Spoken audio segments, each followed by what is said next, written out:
Her heart pounded when she peered through the glass doors, half concealed by the fluttering curtains. There, beneath hazy steam rising from the lavish marble-tiled jacuzzi, she saw them, her husband Alexander, and a woman she'd trusted far too much, laughing together like giddy teenagers. Cassandra felt as if the world had shifted under her feet.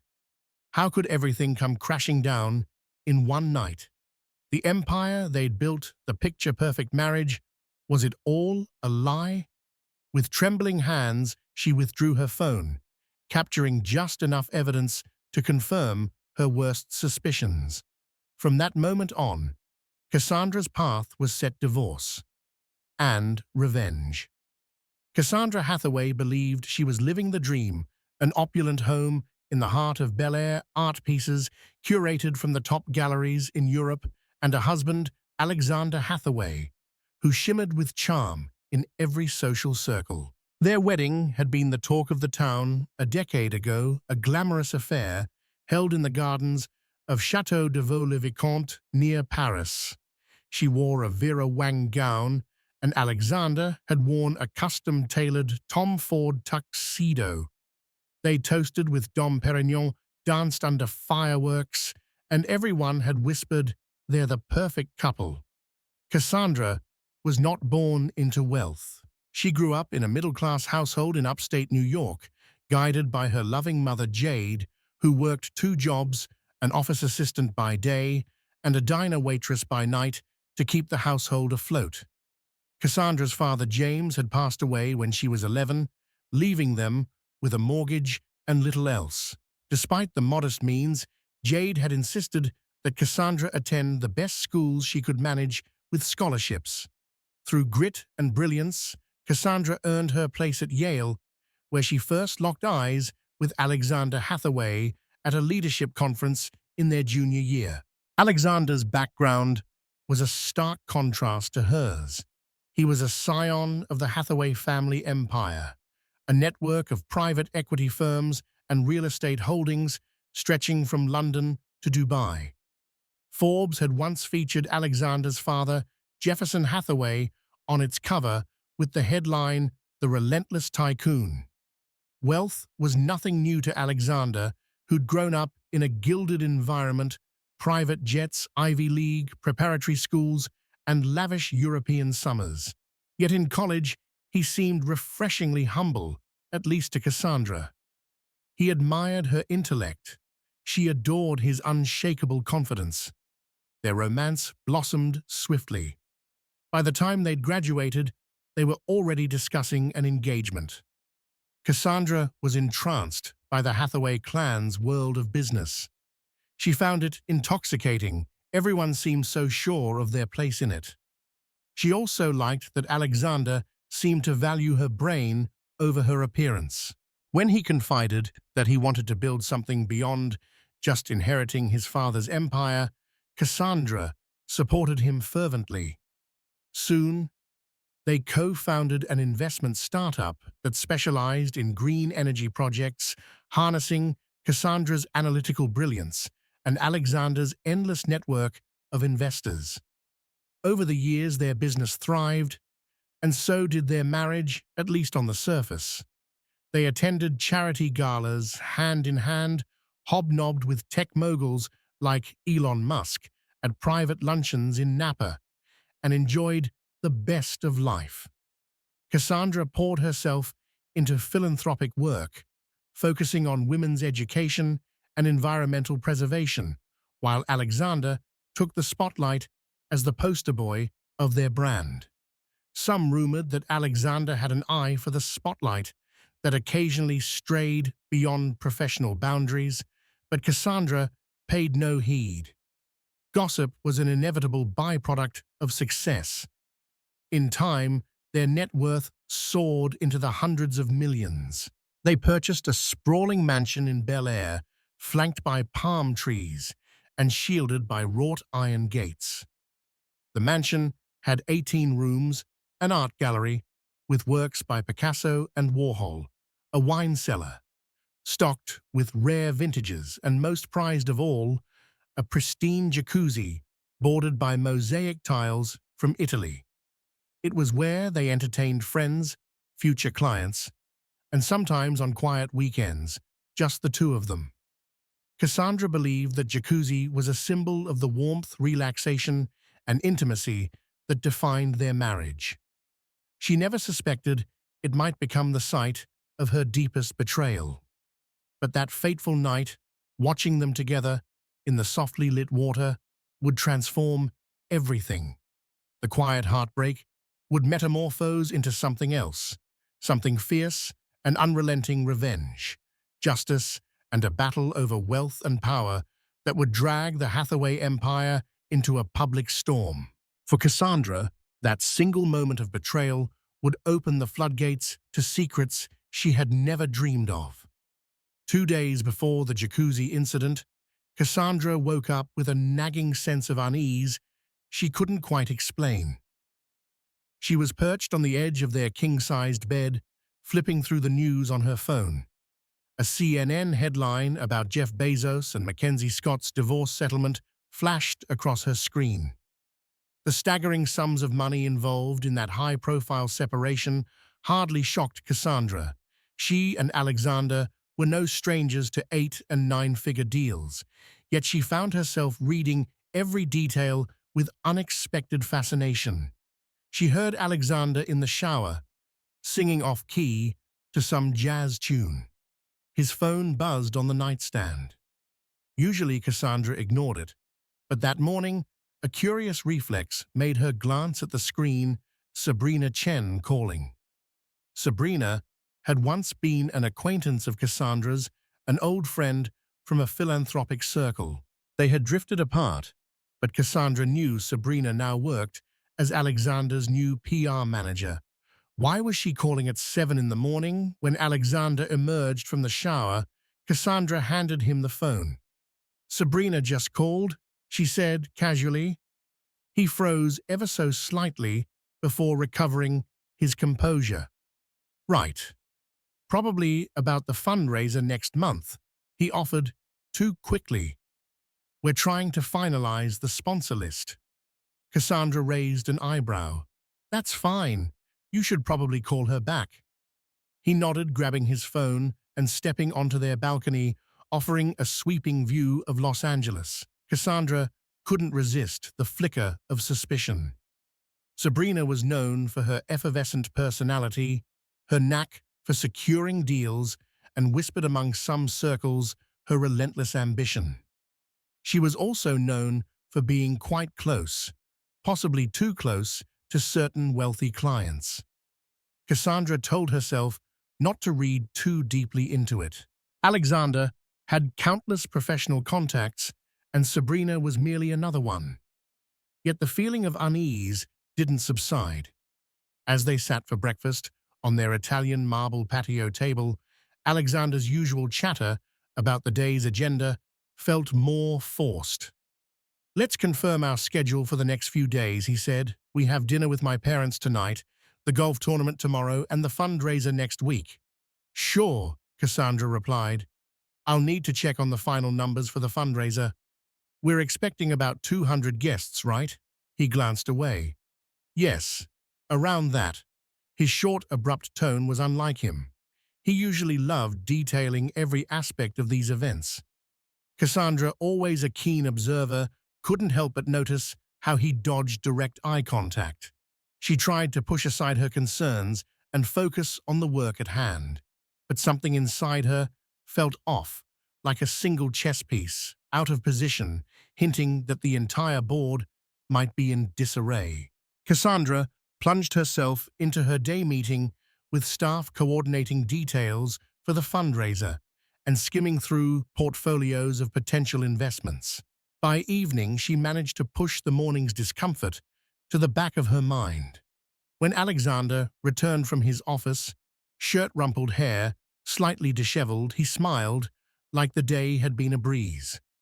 "I'm exhausted," he said, as though an afterthought. "Let's get changed and head to my parents." They wanted to discuss some expansion plan into the Middle East. Of course. Cassandra adjusted the diamond bracelet that Alexander had gifted her on their 8th anniversary. What else is new? Not much. He shot her a practiced smile. They arrived at Jefferson and Marianne Hathaway's estate in Holmby Hills. Though older, the Hathaway patriarch and matriarch maintained an appearance of regality. Jefferson, in his early 70s, still looked imposing, with bright blue eyes and a hawk-like nose. Marianne sat at his side, wearing a classic Chanel suit, her gaze ever watchful. Dinner began with polite chatter about business.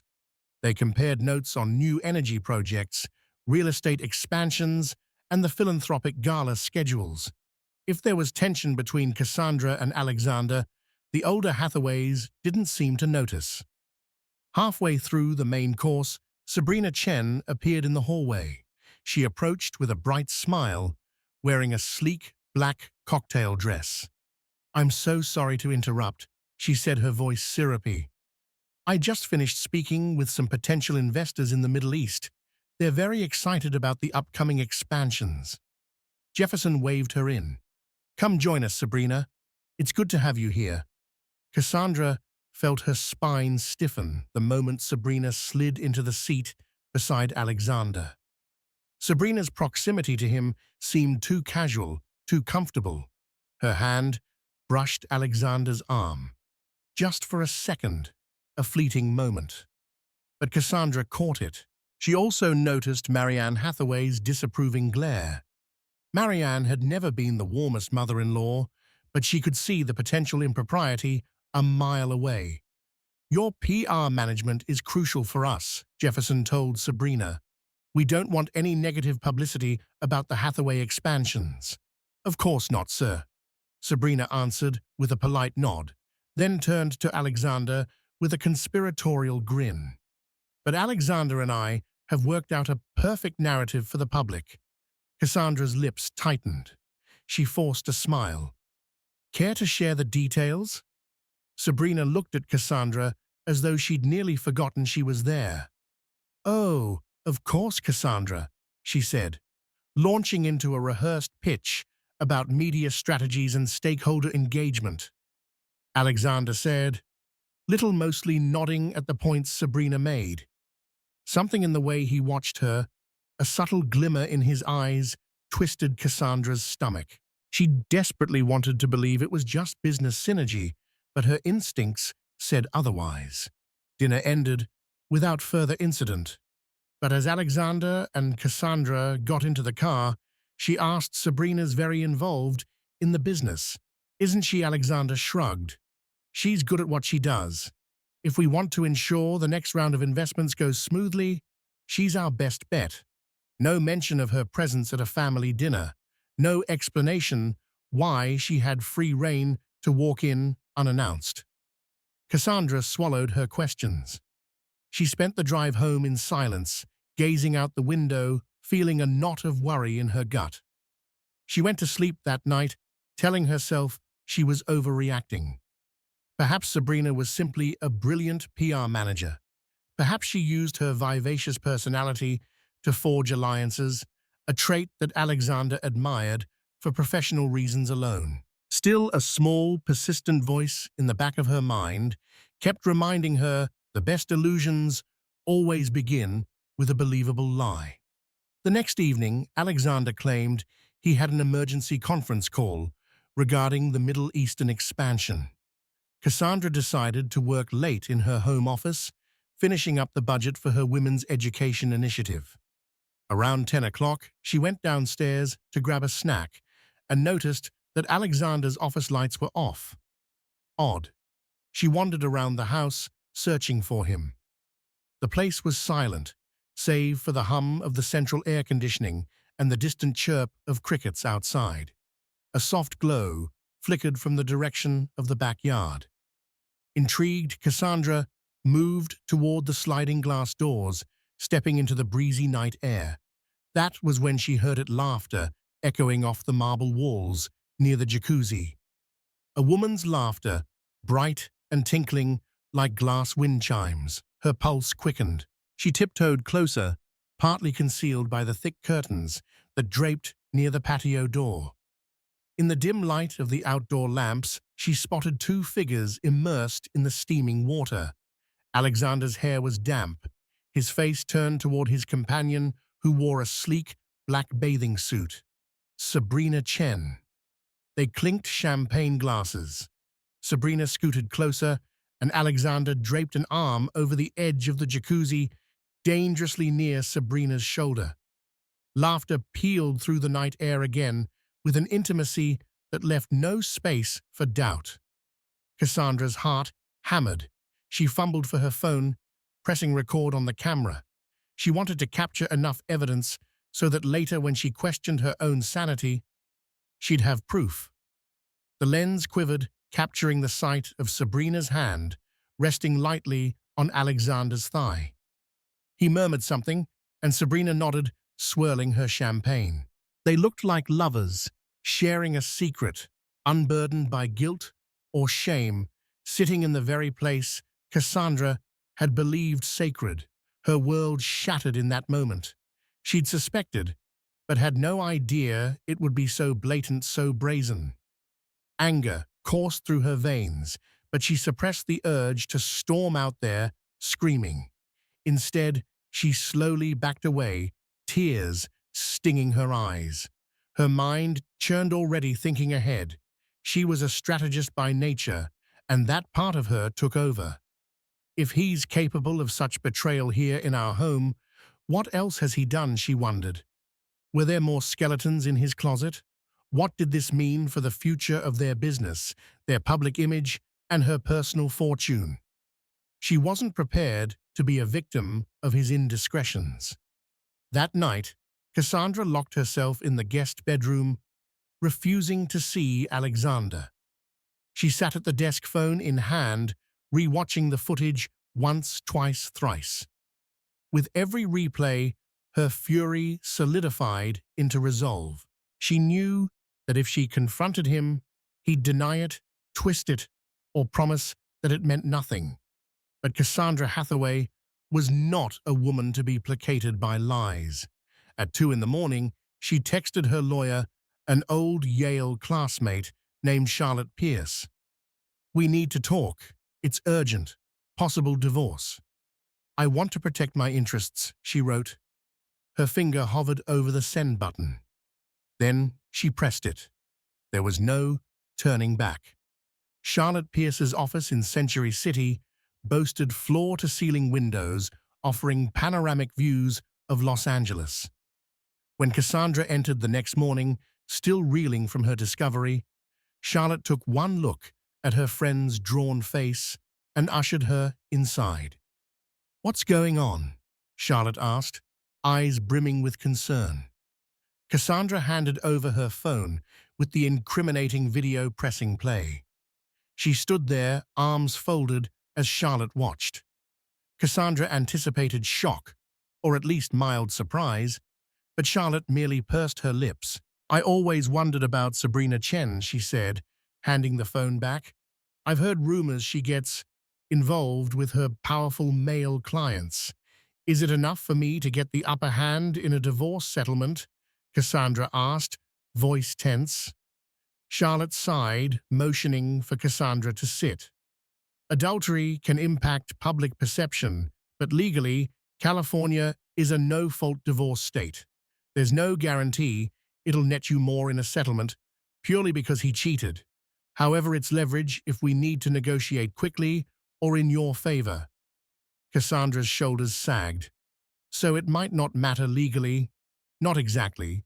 It matters if it hints at misuse of marital assets, like if he's spending obscene amounts of money on her, or if there's a morality clause in any business agreements. Also, the Hathaway brand is built on a squeaky clean public persona. You could threaten to leak the scandal, which would damage his expansion plans. That could push him to concede to your demands." Cassandra inhaled sharply. The idea of playing dirty repulsed her, yet she recognized that Alexander had already cast the first stone. "I've never had illusions about the Hathaway brand's obsession with secrecy," she murmured. "But if we go public, it hurts the entire empire, including me." True. That's why you freeze assets first, Charlotte advised. Don't give him a chance to shuffle money around or hide anything. He's cunning Cassie. He might bury funds in offshore accounts before you can blink. Cassandra squared her shoulders. So what do I need to do?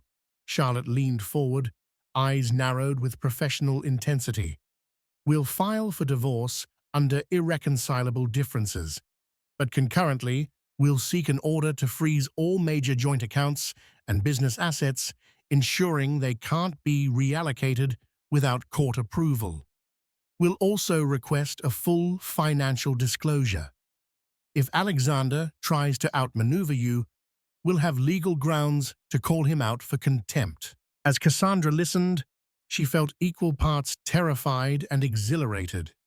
She'd built the company and the brand alongside Alexander, but in the eyes of the law, he was often the face of it all. She had no illusions that the Hathaway legal team would fight tooth and nail to protect him. "Let's do it," she said finally, her voice steady. "I won't be walked over." Charlotte handed her a pen and a stack of documents. "Sign these, and I'll start drafting the petition." Cassandra hesitated momentarily, her mind flashing with memories of her wedding day, the swirling excitement of being in love. Then she signed her name, scrawling across the pages in fierce, determined strokes. There was no turning back now. 2 days passed in a haze. Cassandra slept in the guest bedroom, ignoring Alexander's queries about her distance. Whenever he asked if something was wrong, she would simply reply that she was overwhelmed with work. She never gave him a chance to weave an excuse about the Jacuzzi incident. She wanted him caught off guard when the divorce papers arrived. On the 3rd day, Cassandra made sure Alexander was at home, relaxing in his study. She'd planned every detail with Charlotte. At precisely 4 in the afternoon, a process server arrived at the front door. Cassandra silently observed from the second-floor balcony as the young man handed Alexander a thick envelope. Alexander frowned, flipping through the documents, confusion giving way to shock, then anger. He looked around as if searching for Cassandra to demand an explanation. But she remained hidden, heart pounding in her chest. By 6 in the evening, Alexander burst into the guest bedroom brandishing the papers. "What the hell is this?" he shouted, voice echoing off the walls. Cassandra stood by the window, her posture calm. "It's a divorce petition," she replied softly. "I'm done, Alexander." He stared at her speechless for a moment. "Because I've been busy with work. Because I'm not around enough. This is insane." Cassandra met his gaze with quiet resolve. "You know exactly why," she said. He pressed a hand to his forehead, glancing at the documents. "But what is this section about freezing our accounts? You can't do that. We have business deals in progress. We have expansions to fund. That's why I did it." Cassandra returned, her tone clipped. "I won't let you funnel assets away from me or from the business we built together. I know you, Alexander, and I know the Hathaway playbook better than anyone." His eyes flashed with both fury and fear. "This is madness, Cassandra. Do you know what you're jeopardizing here?" "Yes," she said, swallowing the lump in her throat. "I'm jeopardizing a marriage that was built on betrayal. Don't pretend you're innocent. The Jacuzzi, Alexander the Jacuzzi." He stiffened color, draining from his face. For a moment, he searched for words, but none came. The truth was undeniable. Cassandra walked out, leaving him reeling. As she passed through the hall, she heard the muffled sound of him throwing something likely a heavy book against the wall. She closed her eyes and kept walking, tears threatening but never falling. If she'd learned anything from her mother's struggles, it was that she had to be strong. Within hours, Cassandra's phone rang incessantly. Calls from the Hathaway family attorneys, from Jefferson Hathaway himself, even from Sabrina Chen. She let them all go to voicemail. She had no desire to listen to their rationalizations, manipulations, or apologies. Her focus was on meeting Charlotte, finalizing the freezing orders, and ensuring her assets remained secure. Later that evening, she received an unexpected visitor, Marianne Hathaway. The older woman was ushered into the living room by the housekeeper. Cassandra stood at the top of the curved staircase, arms folded, watching her mother-in-law's entrance. Marianne looked immaculate as always, wearing a tailored jacket and skirt-set pearls glinting at her neck. "Cassandra, dear," she said in a clipped tone, "we need to talk." Cassandra gestured for her to take a seat. Marianne settled onto a velvet sofa, crossing her legs elegantly. "I'm here to see if we can resolve this matter without a public spectacle," she began, cutting right to the chase. Cassandra raised an eyebrow. "And how would you propose we do that?" Marianne exhaled sharply.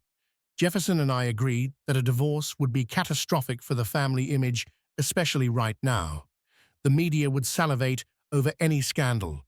It could ruin the expansion deals. We'd prefer to handle this quietly." "Quiet divorces can still happen," Cassandra replied, "especially if Alexander cooperates." Marianne's gaze hardened. "We've already heard about the freezing of assets. That's quite an aggressive move, Cassandra. My son tells me you're doing this because of an alleged affair." Cassandra's jaw clenched. "It's not alleged, Marianne." For a moment, the older woman's facade slipped. She looked genuinely uncomfortable. "Whatever happened, can we settle this like adults? The Hathaway legacy doesn't need this kind of stain. Our family has enough experience managing private complications." Cassandra felt a rush of anger. "Managing private complications, is that code for covering up your son's infidelity?" Marianne offered a tight smile. "I'm not condoning Alexander's mistakes, but I'm saying we can handle this without dragging the Hathaway name through the mud. Let's talk settlement. Jefferson is prepared to be quite generous." "How generous?" Cassandra asked, though her voice was laced with bitterness. Marianne retrieved a folded piece of paper from her designer handbag, sliding it across the coffee table. Cassandra read it, her eyes widening at the proposed figure. It was a considerable sum, far more than she'd initially expected. But it also came with conditions, a gag order, no press interviews, and a prohibition on Cassandra ever discussing the details of her marriage. "You want my silence?" Cassandra whispered. Marianne nodded. "We want your discretion. If you accept, you'll have financial security and your philanthropic projects can continue unimpeded. If you refuse, we'll have no choice but to fight tooth and nail. I warn you, the Hathaway legal team is formidable, and you may find yourself under scrutiny too.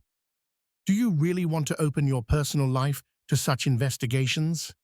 A swirl of anxiety tightened in Cassandra's chest, but she refused to yield. "I won't be bullied," she stated, rising from her seat. Marianne rose as well, smoothing the front of her skirt. "I do hope you'll reconsider. I was once in your shoes facing challenges in my marriage.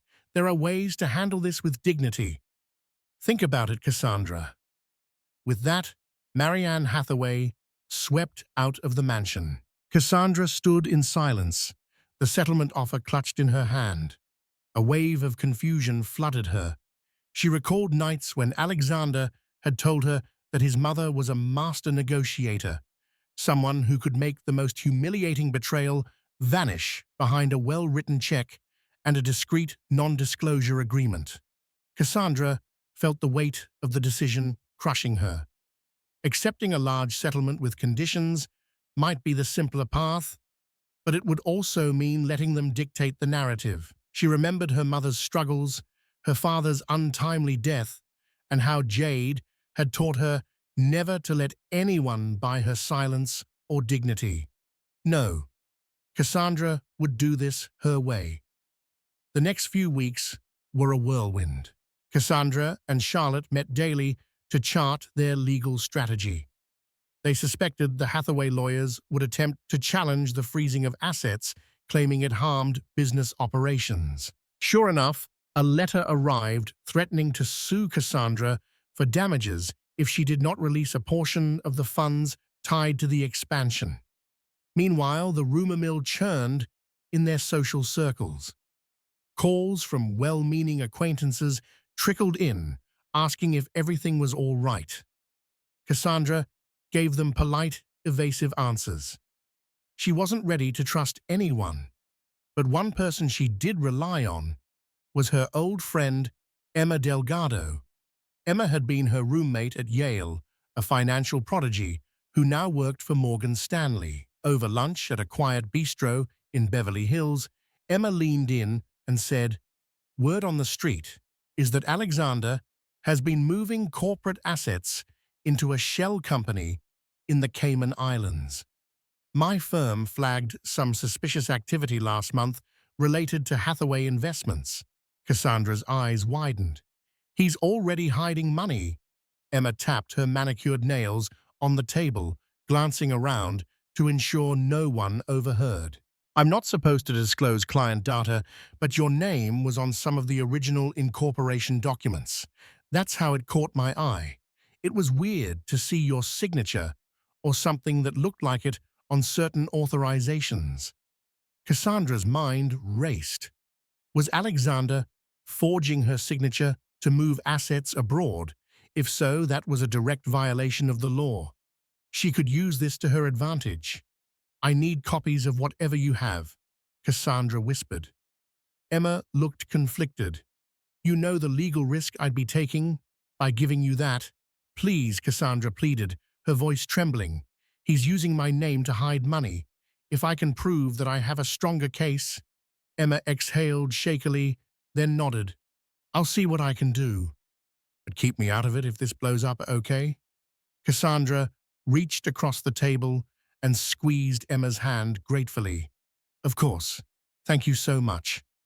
That evening, after returning home, Cassandra found Alexander waiting in the foyer. He had a cold, steely glint in his eyes. "We need to talk about these frozen accounts," he demanded. "You're destroying the business." Cassandra brushed past him, heading upstairs. "You destroyed our marriage. I won't release a dime until we settle this." He followed her voice, rising. "This is ridiculous. You think you're going to come out of this unscathed? My father's already talking to the best private investigators. They'll dig up everything on you, old relationships, financial slip-ups, anything." Cassandra spun around at the top of the stairs. "Go ahead. I have nothing to hide," she snapped. Alexander narrowed his eyes. "Don't test me, Cassandra. You have no idea what I'm capable of." For a flicker of a moment, she felt genuine fear, but it was quickly swallowed by her resolve. "I think we both know what you're capable of," she replied, turning on her heel. "Hence this divorce." She locked herself in the guest suite, heart pounding, determined not to show him her fear. But she knew the real war had just begun. The tabloids caught wind of the brewing scandal when a well-known gossip columnist, Dominique Leroux, published a piece titled "Trouble in the Hathaway Paradise."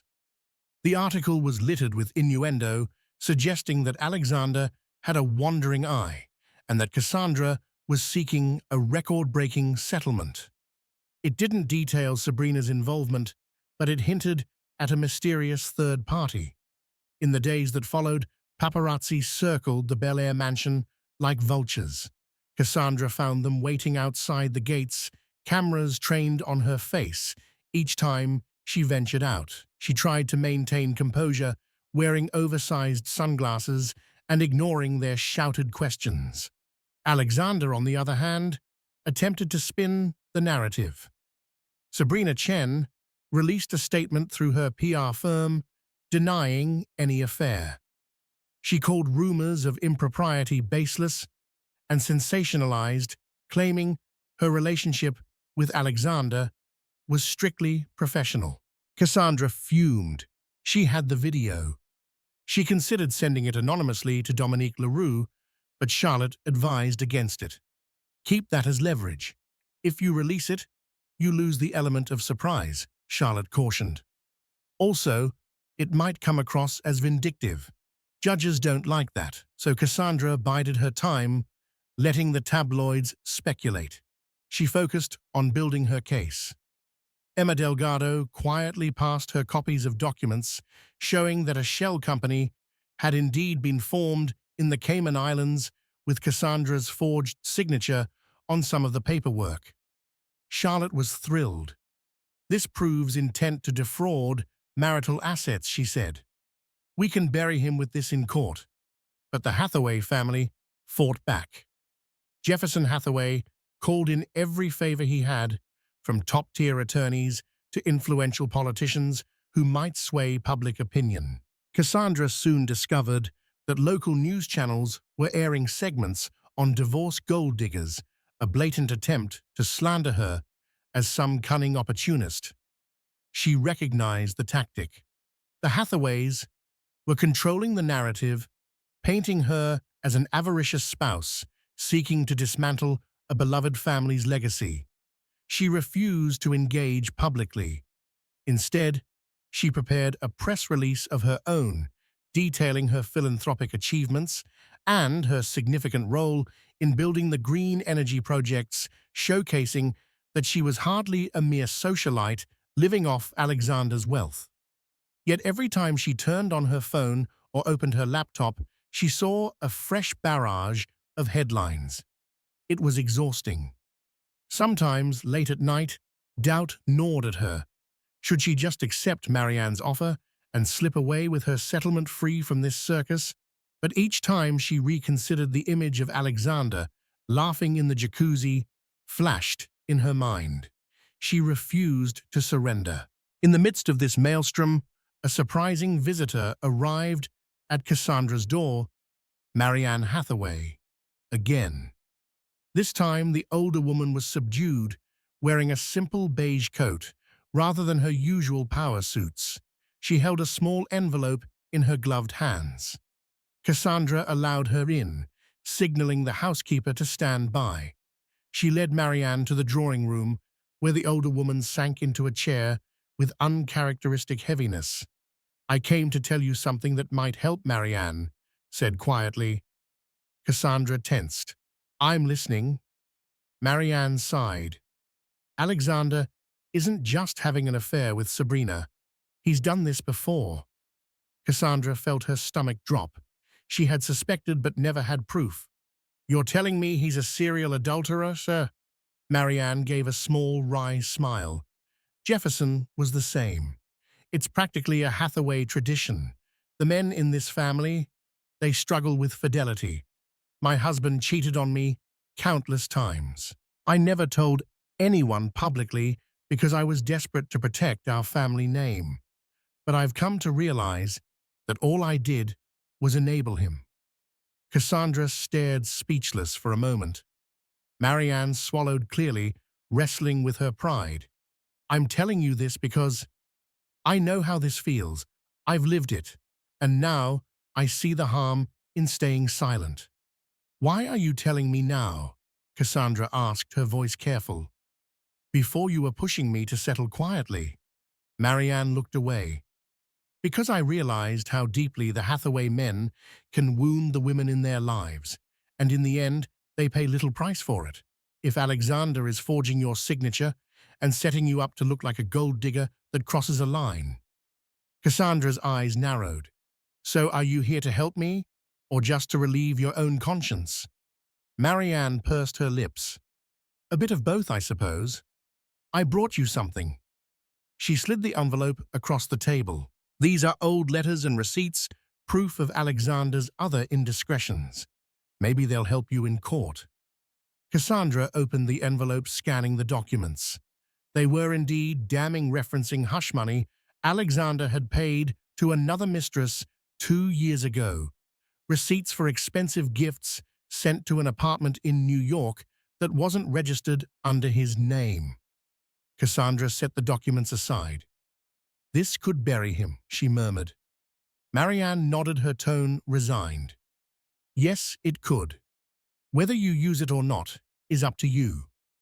I just wanted you to know you're not crazy for feeling betrayed. It's not just Sabrina. There have been others. Cassandra felt a swirl of emotions, betrayal, anger, pity for Marianne, and a strange sense of vindication. The older woman rose. "I'll take my leave now," she said, voice trembling slightly. "I don't expect your forgiveness, but know that you have my support in the shadows. I just hope you'll handle this in a way that leaves some decency intact. For your sake and mine." Cassandra watched Marianne depart the envelope clutched in her hands. She felt like she'd just been handed the final puzzle piece, revealing a horrifying picture she never wanted to see. The legal battle lines had been drawn, and Cassandra was no longer just reacting, she was leading the charge. Armed with damning evidence, offshore accounts, forged signatures, and hush-money trails, she and Charlotte set out to expose not just Alexander's infidelity, but his financial deceit. As the hearing day dawned, Cassandra dressed with calculated precision. She chose a tailored navy suit, understated jewelry, and a simple silk blouse, powerful but not boastful. She wanted to send a clear message: she wasn't here for drama. She was here for justice. The Los Angeles Superior Court building was swarming with media security and curious onlookers. Charlotte met her at the front steps. "Stay calm. No matter what happens in there," she murmured. "We're not just defending your assets, we're defining your narrative." Inside the courtroom, the atmosphere was electric. Judge Denise McAllister, a formidable figure, known for her no-nonsense demeanor, presided over the proceedings. Her reputation for fairness and razor-sharp intellect preceded her. She glanced over the room with the same detached focus as a chess grandmaster, sizing up both sides of the board. Cassandra sat straight-backed at the plaintiff's table, Charlotte by her side. Across the aisle, Alexander was flanked by a team of 6 attorneys, each whispering and tapping tablets. He wore a pinstripe suit and a carefully rehearsed smile, his expression that of a man who believed he could still charm his way out of disaster. Opening statements began, with Charlotte laying out the facts: the sudden creation of offshore entities, forged signatures found on incorporation documents, suspicious asset transfers, and corroborating evidence from Cassandra's financial advisors. She introduced the forensic audit from Morgan Stanley and cited Emma Delgado's professional credentials without revealing her direct involvement. Then came Alexander's defense. His lead counsel argued that the shell company in the Cayman Islands was a legitimate entity for foreign expansion, that any signature discrepancy was a clerical oversight, and that Cassandra had been kept in the loop all along. But Judge McAllister raised an eyebrow. Then why was her signature used without her direct authorization on multiple filings? She asked flatly. The courtroom grew still. Alexander was called to the stand. Under oath, he maintained his narrative. "I trusted my legal and business staff to handle the documents. If anything was signed improperly, it was done in error, not deceit." He spoke with smooth confidence, but Cassandra noticed his foot tapping beneath the table. Then Cassandra took the stand. She described their partnership, the business they'd built together, the hours she'd put into structuring deals, and how over time her role was increasingly diminished while Alexander pursued the limelight. She detailed her discovery of the video, the forged signatures, and the emotional and financial betrayal she had endured. "I didn't want to go public," she said clearly, her voice steady despite the lump in her throat. "I wanted dignity. But when my name began appearing on documents I never signed, when my own husband began hiding assets, we crossed into criminal territory."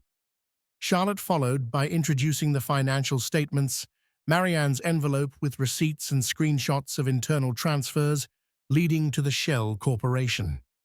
Each item was logged into evidence, the judge taking meticulous notes.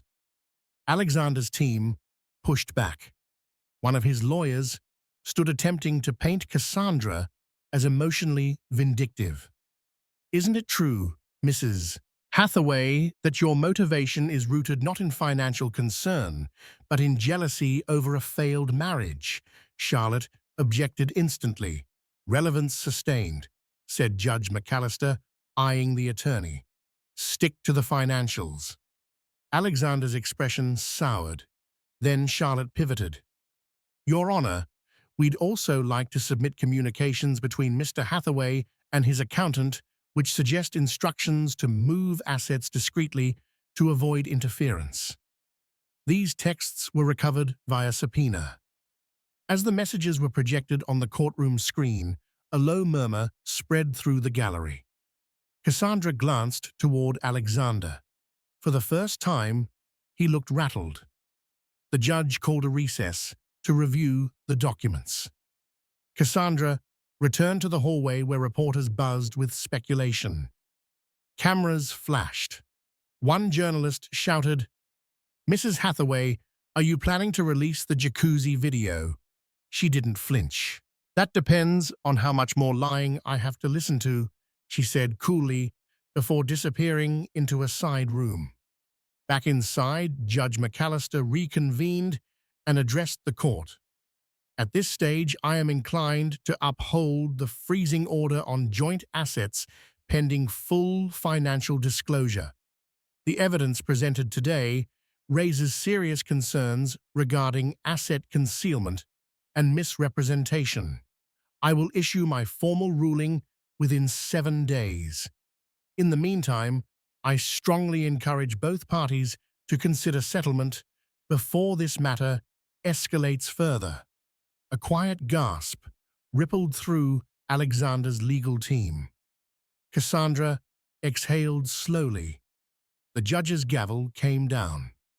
The room emptied, but Cassandra remained seated for a moment, staring at the spot where Alexander had stood. For years she had believed in that man, supported him, loved him. Now all that remained was strategy and resolve.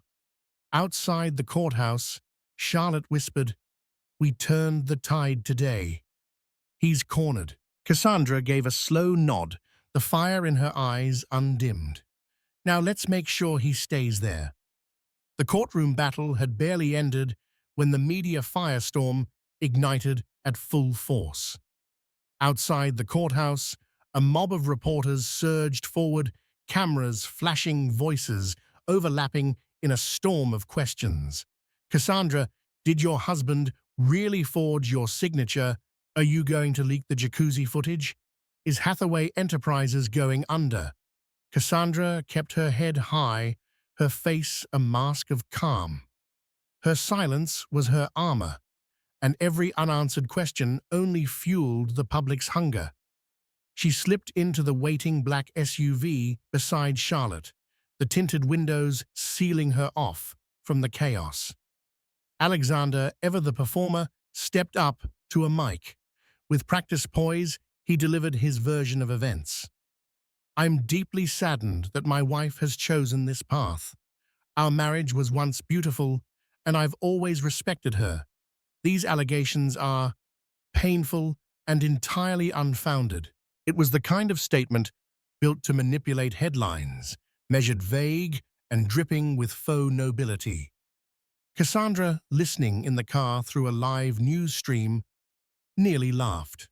"He's playing the heartbroken husband now," she said, turning to Charlotte. Charlotte smirked. He always was better at fiction than finance.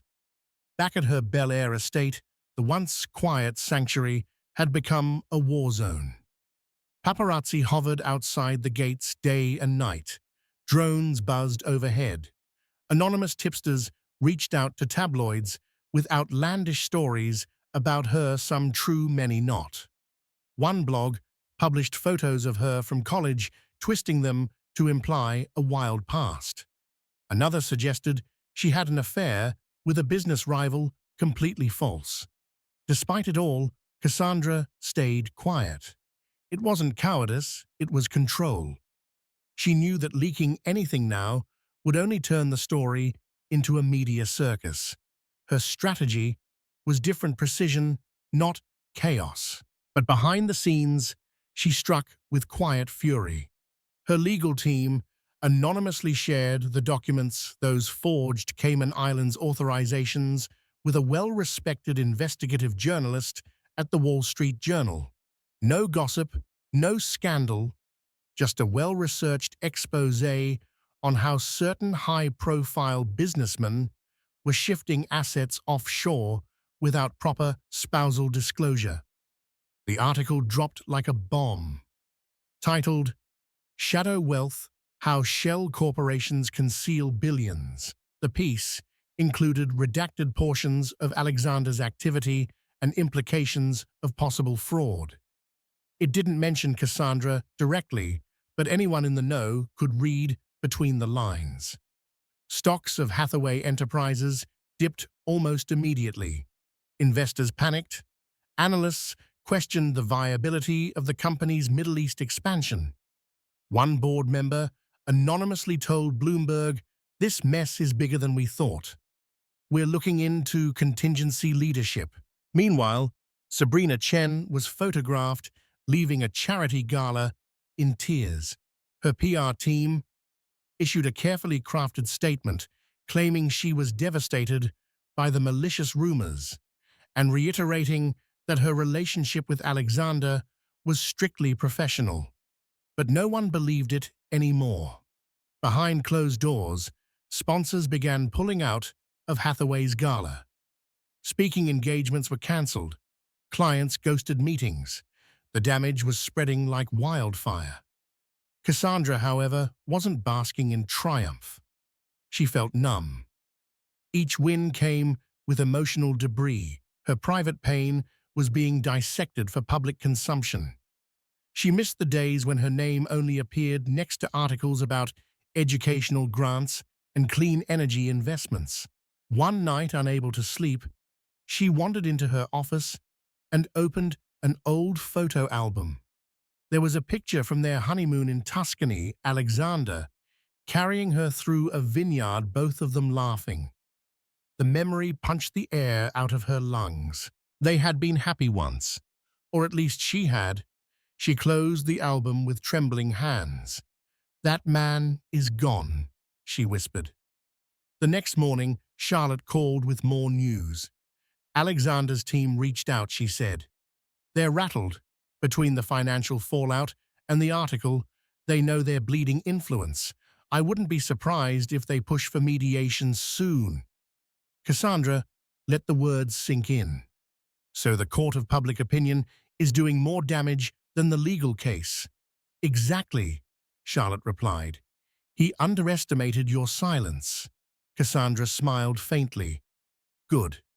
Let him fear what I might do next." She hung up and turned toward the window, watching the sun rise over the hills. The worst was far from over, but the tide was turning. And this time, she wasn't the one on the ropes. She was calling the shots. 30 days. That was the timeline Judge McAllister gave them to settle before the full trial commenced, and both legal teams knew the courtroom could be a bloodbath. The asset freeze had been upheld, Alexander's credibility publicly battered, and Hathaway Enterprises was hemorrhaging confidence. Now, in a sunlit corner office on the 23rd floor of Charlotte Pierce's law firm, Cassandra sat opposite the man she had once vowed to love forever.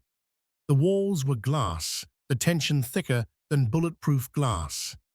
Alexander looked worn. The tailored suits and practiced smile were still there, but his eyes, those calculating blue eyes, were shadowed with fatigue.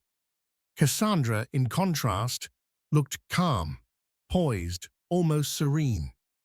Her soft grey dress was simple, but commanding, and she wore no jewelry except her wedding ring, still in place for symbolism, not sentiment. "This doesn't have to be ugly," Alexander said, trying to soften his voice. as their attorneys settled into place. "It already is," Cassandra replied, her tone clipped but civil. "Now let's get on with it." The mediation began.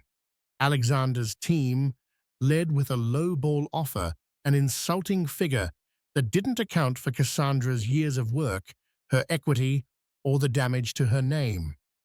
Charlotte didn't flinch. "You're asking her to walk away from a company she co-founded with pennies and silence," she said. "We're not here to beg."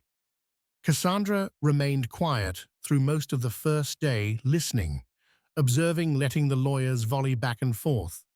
Alexander occasionally glanced at her, but she didn't return the look. Her thoughts flicked back to their early days, sleepless nights, brainstorming pitch decks, champagne toasts after investor meetings, that heady rush when their first energy project went live in South Africa. How had it all turned so venomous? The second day of negotiations, Alexander's tone shifted from defensive to desperate. The offshore account scandal had spooked board members. Public pressure was mounting. Cassandra's legal team now held proof of at least 3 forged signatures, along with financial transactions pointing to embezzlement. Prosecutors hadn't yet been involved, but the threat loomed. "We're prepared to go to trial," Charlotte warned, sliding a new file across the polished table. "This includes evidence we haven't yet submitted. Once it enters court record, it becomes public. We both know Hathaway Enterprises wouldn't survive the headlines." Alexander's lawyer whispered something in his ear. He went pale. That afternoon, a revised offer came in significantly higher and with fewer strings attached, but it still included a gag order. Cassandra would have to agree never to speak about the marriage, the business, or the betrayal. No interviews, no memoirs, no closure. She glanced at Charlotte. "Let's counter," she said firmly. By the end of the third day, after another grueling round of talks and a final late-night session fueled by stale coffee and cold delivery food, they reached an agreement. Cassandra would receive a major stake in the company's liquid assets, half the real estate holdings, and retained rights to the intellectual property she helped develop. Most importantly, there would be no gag order. She made one personal request: that the Hathaway Foundation's scholarship fund for women in STEM remain untouched. "That's not about either of us," she told Alexander directly. "That's for the girls we once claimed to empower." To her surprise, he agreed, perhaps out of guilt, perhaps as one final gesture of the man he used to be. They signed the documents under fluorescent lights in a conference room that smelled of printer toner and tension. Cassandra's hand trembled only slightly as she finished the last stroke of her name. Alexander stood and lingered for a moment. "You were always the smarter one," he said quietly. She met his gaze. "Then, you should have known better than to betray me." He left without another word, the door clicking softly behind him. Charlotte let out a long breath. "It's done." Cassandra sat for a moment, staring at the stack of papers before her. She expected to feel triumphant, victorious. Instead, she felt hollow and then gradually lighter, like she had set down a burden too long carried. She removed her wedding ring and placed it on the table. "Let's donate this," she said. "Auction it for the scholarship fund." Charlotte smiled, symbolic and savage. "I love it." They exited the firm together. Outside, the air was bright, the LA sun glinting off the sidewalk like possibility. For the first time in a long time, Cassandra wasn't being chased by cameras or hiding from shame. She was simply herself, Cassandra Hathaway, no more. Just Cassandra. She inhaled, smiled softly, and walked forward into the unknown. And there you have it, a tangled web of luxury, lies, and legal warfare culminating in one woman's fierce triumph. Cassandra's world shattered the night she saw them laughing in the jacuzzi, but from those ruins she forged a new destiny on her own terms. No hush money could buy her silence, no clever PR spin could mask the truth. In the end, she stood victorious, holding onto her principles and securing her rightful share of the empire she helped build. If you've been captivated by this roller coaster of power, betrayal, and redemption, make sure to hit the like button, share this story with fellow drama lovers, and subscribe to our channel. Your support helps us bring you more riveting tales. Join us again as we delve into life's most unpredictable twists, because sometimes fiction is just a heartbeat away from reality. Thank you for listening.